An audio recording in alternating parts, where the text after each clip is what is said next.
इस पूरी को 10 दिन तक भी स्टोर करके रख सकते हैं।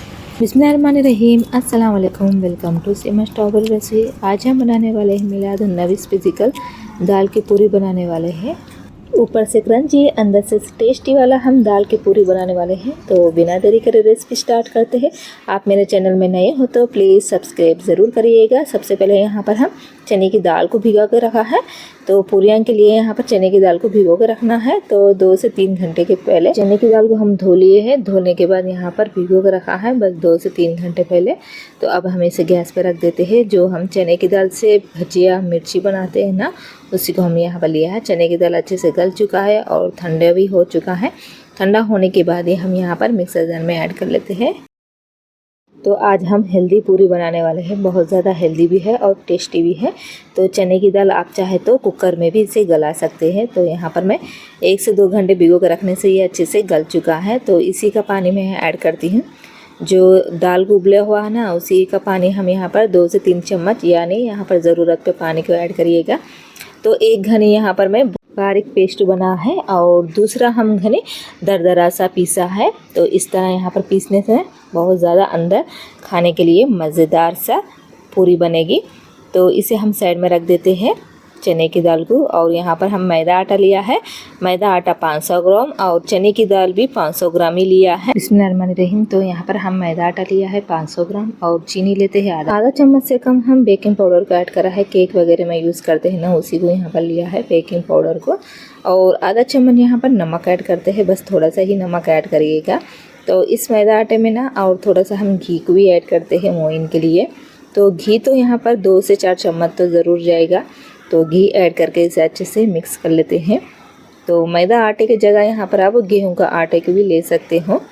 तो अब यहाँ पर इसे अच्छे से मिक्स कर लेना है। तो इस तरह यहाँ पर मिक्स कर लेना है। मिक्स करने के बाद यहाँ मुट्ठी बन रही है नहीं चेक कर लेना है। तो यहाँ पर मुट्ठी नहीं बन रही है तो यहाँ पर मैं घी को इस्तेमाल कर लेती हूँ। तो घी यहाँ पर 1 चम्मच ऐड कर रही हूँ, ये बड़े चम्मच से। तो आप छोटे चम्मच से लिए तो 5 चम्मच यहाँ पर घी को ऐड करिएगा। तो यहाँ पर देख सकते हैं अच्छे से मुट्ठी बन रही, तो इसका मतलब है बहुत अच्छे से ये मिक्स हो चुका है। तो अब यहाँ पर धीरे धीरे हमें पानी को मिक्स करते ही जाएंगे। तो यहाँ पर मैं सूजी को डालना मैं भूल गई है, तो सॉरी फ्रेंड। तो यहाँ पर आप 4 चम्मच यहाँ पर सूजी को ऐड करिएगा। मैं अब यहाँ पर सूजी को ऐड कर लेती हूँ। तो इस तरह अच्छे से मिक्स कर लेती हूँ। मिक्स करने के बाद यहाँ पर सूजी ऐड करा है 4 चम्मच, ठीक है। इस आटे को डो को ना सेट होने के लिए हम आधा घंटा रेस्ट देना है। तो इसे हमें आधा घंटे के लिए रेस्ट देते हैं। तब तक हमें दाल की पूरी बनाने के लिए यहाँ पर दाल को बगाल लेना है, ठीक है। तो चलिए, गुड़ की मीठी दाल की पूरी बनाने के लिए यहाँ पर सबसे पहले गुड़ को लिया है। तो गुड़ ये 3 पाव है।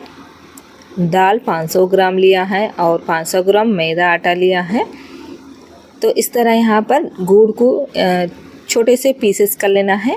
आप चाकू के मदद से भी इसे पीसेस कर सकते हैं। तो इस तरह यहाँ पर 3 पाव गुड़ को लिया है। आप मीठा खाना हो तो 3 पाव लीजिएगा, वरना आप यहाँ पर छोटे से पीस को यहाँ पर निकाल सकते हैं। यानी 3 पाव से कम यहाँ पर गुड़ को ले सकते हैं, ठीक है।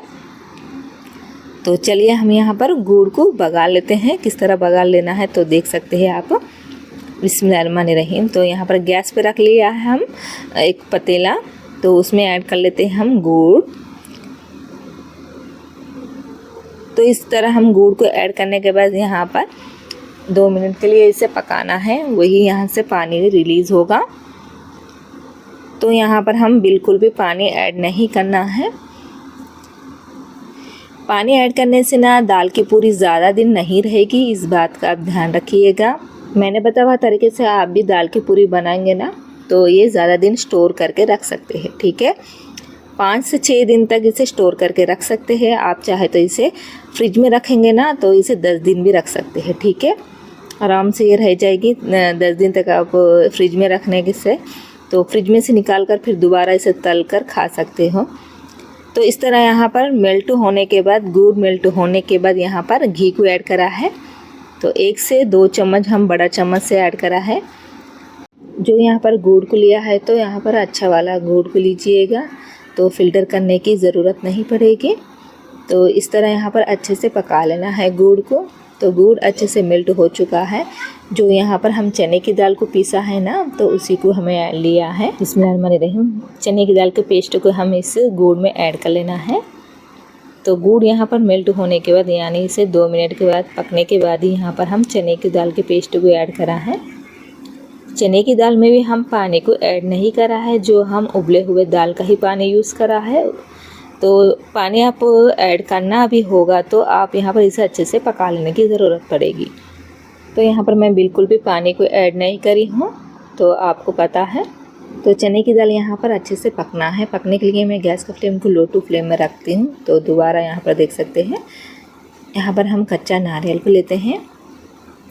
तो कच्चा नारियल हमें इसे मिक्सर जार में ऐड कर लेते हैं। जो चने की दाल को पीसा है ना, उसी मिक्सर जार में ही मैं ऐड करी हूँ। तो कच्चा नारियल को इसका पेस्ट बनाना है, ठीक है। ज़रूरत पे इसमें पानी को ऐड करिएगा। जो हम दाल को उबला हुआ है ना, उसी को उबले हुए दाल के पानी को भी ले सकते हैं, ठीक है। तो यहाँ पर हम नारियल को लिया है, कच्चा नारियल को। कच्चा नारियल ऐड करने से ना बहुत ज़्यादा टेस्टी है और हेल्दी भी है, ठीक है। कच्चा नारियल बच्चों को देने से नहीं खाएंगे। बहुत सारे बच्चे कच्चे नारियल को देखते ही इनकार करते हैं, तो इस तरह आप बनाकर दे सकते हो। तो यहाँ पर मैं ज़रूरत पे ये थोड़ा सा पानी को ऐड करके ही पीसी हूँ। तो देख सकते हैं, नारियल को जो थोड़ा सा ही पानी को ऐड करी हूँ, जो उबले हुए दाल का पानी ही यूज़ करी हूँ, ठीक है। अब यहाँ पर देख सकते हैं, जो हम कच्चा नारियल है ना, उसी को हम यहाँ पर शामिल कर लेते हैं। बिस्मिल्लाहिर्रहमानिर्रहीम। कच्चा नारियल आधी भट्टी लिया है, तो बड़ा साइज़ में है कच्चा नारियल। तो कच्चे नारियल की जगह आप सूखा नारियल को भी ले सकते हो, या आप खोवा को भी ले सकते हो, ठीक है। तो खोवा आप 200 ग्राम ले सकते हो। दाल का पेस्ट और नारियल का पेस्ट और यहाँ पर घी, इसे अच्छे से मिक्स कर लेना है और इसे अच्छे से पका लेना है, ठीक है। बहुत अच्छे से पका लेना है। जितना हमें पकाएंगे ना, जो इसका दाल में और नारियल में पानी छूटा है ना, वो अच्छे से ये सूख जाना है, तब तक इसे पका लेना है। तो बहुत ज़्यादा सूखा हो तो आप थोड़ा सा भी पानी को ऐड करके इसे पका लीजिएगा। तो यहाँ पर हम थोड़ा सा इलायची पाउडर का ऐड करते हैं। मीठे में तो इलायची पाउडर ऐड करने से बहुत ज़्यादा खुशबू आएगी और टेस्ट बढ़ेगा। और यहाँ पर चीनी को ऐड करते हैं। चीनी 1 चम्मच ऐड करते हैं। चीनी और गुड़ का टेस्ट और ज़्यादा टेस्ट और निखार बढ़ेगा। और इसे हमें अच्छे से पका लेना है। तो लो टू फ्लेम में ही रख के इसे पकाना है। तो गैस का फ्लेम को हम हाई पे रखने से ना, जो हम यहाँ पर गुड़ को ऐड कराना, जल्दी से ये दाग लगेगा। बहुत अच्छे से हमें सब मिक्स करते ही जाना है। तो ये देख सकते हैं, ये ज़्यादा टाइट हो चुका है माशाल्लाह। ये अच्छे से टाइट हो चुका है। तो हम इसे गैस का फ्लेम को पूरी तरह बंद कर लेते हैं। ये ठंडा होने के लिए हम इंतज़ार कर लेते हैं। तो देख सकते हैं, जो हम यहाँ पर आटे को लिया है ना, जो आटे का डो बनकर रखा है ना, आधा घंटा हो चुका है। तो अब यहाँ पर इसे पूरियाँ के शेप में हम बना लेते हैं। बिस्मिल्लाहिर्रहमानिर्रहीम।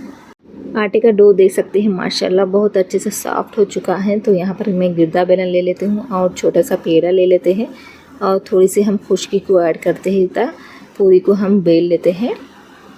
तो इस तरह हम गोल शेप में बेल लेना है पूरी को। छोटा शेप या बड़ा शेप आप दे सकते हैं, वो आपके हिसाब से यहाँ पर पूरी का शेप लीजिएगा। जो हम पिसा हुआ दाल का भी अच्छे से पेस्ट ठंडा हो चुका है। तो इसी को यहाँ पर हम पूरी में हमें 1 से 2 चम्मच रख लीजिएगा। इस तरह हम फिलअप करने के बाद इस तरह हम फोल्ड करना है। इसके साइड के किनारों को ना पानी से इसे प्रेस कर सकते हो। तो यहाँ पर मैं अच्छे से, ये गीला ही है, तो यहाँ पर मैं इस तरह प्रेस कर ली हूँ। ये अच्छे से सेट हो चुका है माशाल्लाह। तो यहाँ पर एक शेप भी दे सकते हो, आपके पसंद से आप यहाँ पर शेप दीजिएगा। इस तरह शेप देने से ना हमारा बचपन का याद आते हैं।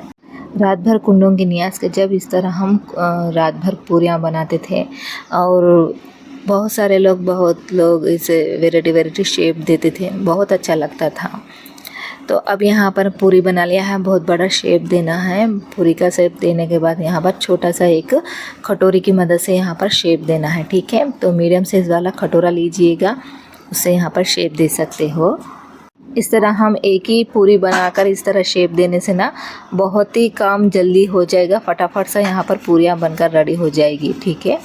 तो आप चाहे तो एक ही पूरी बनाकर इस तरह फिलअप करिएगा, दाल को फिलअप करके पूरी का शेप दीजिएगा। तो इस तरह बनाने से ना ढेर सारे हम पूरी एक ही सा बना सकते हैं। तो आपको मैं दोनों तरीके भी आपको बनाकर बताती हूँ। तो इस तरह यहाँ पर शेप देना है, तो आप चाहे तो मनपसंद यहाँ पर शेप दीजिएगा। तो एक पूरी बनाकर इस तरह 4 हम पूरी बना सकते हैं, बहुत आसानी होगी। तो आपको मैं दूसरा स्टेप बताती हूँ।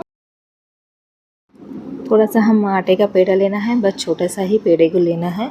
मीडियम साइज़ वाला रोटी को हम बेल लेना है। तो यहाँ पर देख सकते हैं मीडियम साइज़ वाला रोटी को बेल लिया है, और जो हलवा को बना कर रखा है ना उसी को यहाँ पर डाल देते हैं।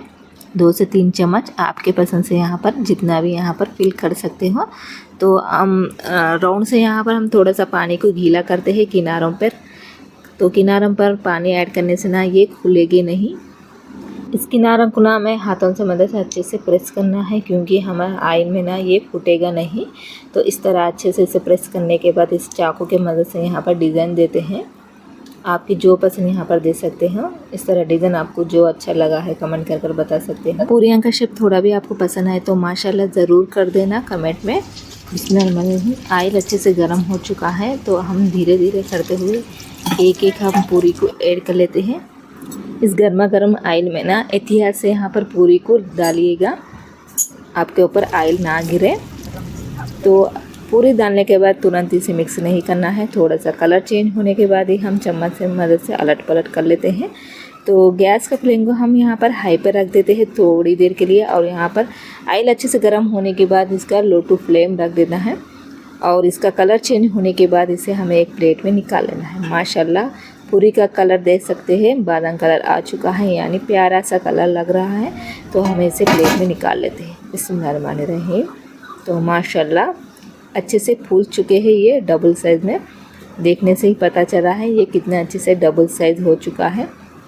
जो हम बचे हुए पूरी को भी इसी तरह हम आयल में ऐड कर लेना है। तो इस तरह यहाँ पर लो टू फ्लेम में रखकर इसे पूरी को फ्राई करिएगा। ऊपर से अच्छे से क्रंचीनेस आएगा, अंदर भी अच्छे से सॉफ्ट होगा। जो हम अंदर भी अच्छे से पका हुआ है ना वो अच्छे से सॉफ्ट और टेस्टी बढ़ेगी। तो देख सकते हैं माशाल्लाह। तो यहाँ पर दाल की पूरी अच्छे से फूल चुकी है। तो देखने से ही पता चलेगा कि ये दाल की पूरी अच्छे से फूल चुकी है। थोड़े लोग की दाल की पूरी ये नम हो जाएगी, तो ये ऐसा नहीं है, ये अच्छे से डबल साइज़ में आ चुका है, यानी फुला फुला दाल की पूरी बन गई है। माशाल्लाह माशाल्लाह देखते ही कितना अच्छा प्यारा लग रहा है। तो कमेंट कर ज़रूर बताइएगा। ये रेसिपी आपको बहुत ज़्यादा पसंद आई होगी। ऊपर से क्रंची रेसिपी आपको थोड़ा भी पसंद आए तो आपके फैमिली आपके दोस्तों को इसे ज़्यादा से ज़्यादा शेयर करिए। सब्सक्राइब करने से मैं जो न्यू रेसिपीज अपलोड करती हूँ आपको तुरंत नोटिफिकेशन मिलेगी। आप कहाँ से हो और कौन से गाँव से और कौन से शहर से देख रहे हो तो मुझे कमेंट कर ज़रूर बताइएगा। मैं तहे दिल से आपको शुक्रिया अदा कर पाऊँ। तो लाइक करना बिल्कुल भी मत भूलिएगा, प्यारा सा कमेंट ज़रूर करिएगा। अपना बहुत सारा ख्याल रखिएगा, दुआ में हमें भी याद रखिएगा। अगले वीडियो में न्यू रेसिपी के साथ मिलूँगी। अल्लाह हाफिज़।